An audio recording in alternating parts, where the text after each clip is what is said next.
4-нче Б сынып оқушысы Жақсылықова Мөлдір, Мұқағали Мақатаев, Сәби ана. Айналғанда аядай қала шықты, алдымыздан кішкентай ана шықты.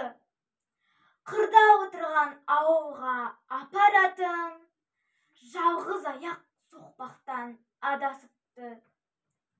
Bir қолында батпандай қуыршағы, bir қолында ойыншық қылыншағы. Екі жансыз мүсінді мәпелейді, біресе ұрысады. Қарадықта селетпей жанарымыз, алжығанға санадық ананы біз. Боран алып бетіне боздақ ұшқан, сұлап жатыр далада жаралы күз. Бәйек болмай отырған жан қалмады, сонда да ана назарын аудармады. Сәби дейін өзімен өзі болып, қуыршақ пен құлыншақ алданғаны. Сөзге тартпақ болып естімеді, адам қалай оп-оңай ескіреді.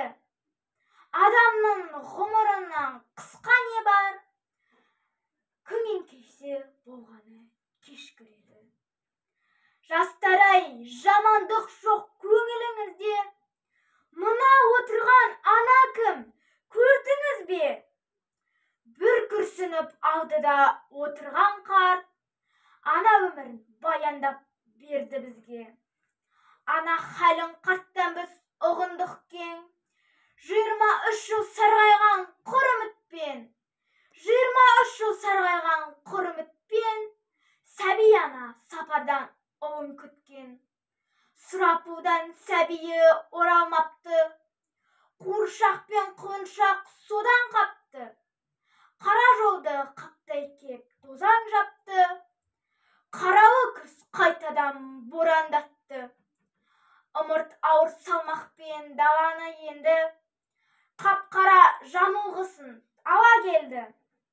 Ауылына жетті де Сәби ана, ойыншығын құшақтап қала берді.